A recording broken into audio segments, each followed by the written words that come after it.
C'est l'impératrice douairière Cixi qui fit reconstruire le palais d'été à 2 occasions, soit en 1886 et en 1902, suite à son pillage et sa destruction. On lui reprocha vivement d'avoir utilisé des fonds destinés à la marine chinoise. Nous sommes à l'entrée du site du palais d'été avec ses lions. La femelle symbolise la tendresse, le lion la puissance, et ce rocher symbole de bonté.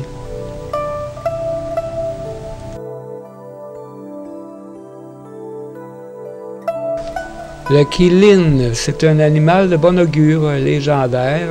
Son corps est composé de parties d'animaux différents.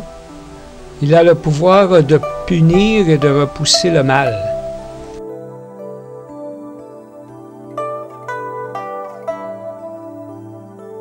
Et bien sûr, il y a un dragon, c'est le symbole de l'empereur. Ces oiseaux, eux, symbolisent la longévité. Comme vous le voyez, les pas de porte de ces bâtiments sont très hauts. C'est pour bloquer les mauvais esprits et rendre la vie plus difficile aux enfants. Lotus sur le bord du lac Kunming. Vous allez remarquer qu'il y a beaucoup de familles chinoises quand nous y sommes allés parce que c'était la fête de la mi-automne et c'était la dernière journée de la longue fin de semaine. La calligraphie chinoise la plus connue se pratique avec un pinceau sur du papier de riz ou de la soie. Ici, ils la pratiquent directement sur le pavé du site du palais d'été. C'est le pavillon Foxian, mais moi je préfère le nom de pavillon des fragrances bouddhiques. Il est sur la colline de la longévité qui domine le lac Kunming. Le magnifique pont aux 17 arches qui relie la rive est du lac à l'île du Sud.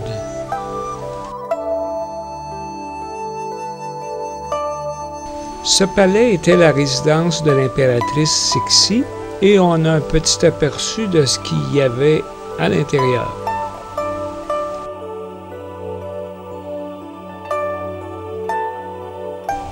Ici, on aborde la grande galerie couverte. L'impératrice douairière Cixi s'y promenait régulièrement.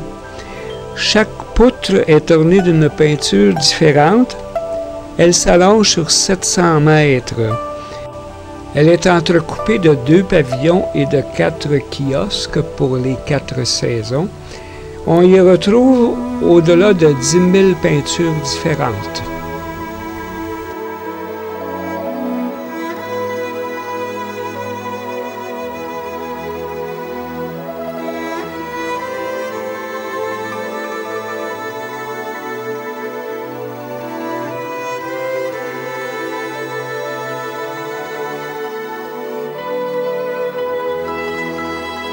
Toujours sur la grande galerie couverte, un aperçu d'un des 4 kiosques et on voit ici des gens qui se sont arrêtés pour une pause santé.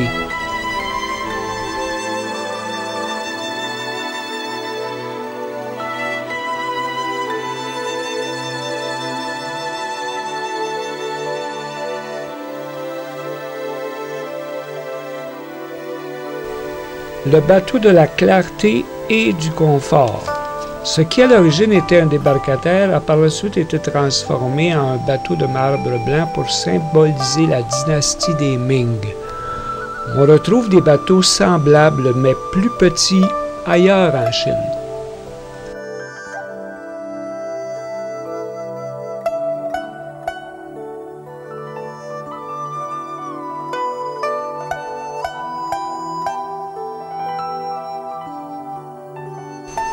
Le pont Gaolian, mais je préfère son autre nom, le pont de la ceinture de jade. On a traversé le lac en bateau pour se retrouver par la suite sur le pont aux 17 arches, avec ses centaines de lions de pierre sculptés. Ce pont nous amène sur une des 3 îles construites dans le lac.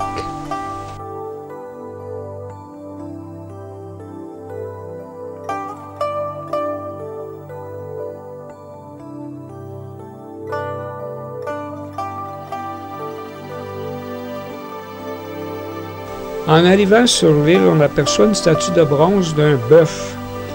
Comme elle se trouve sur le bord du lac en direction de la cité interdite, elle fut sans doute placée là pour la protéger des inondations.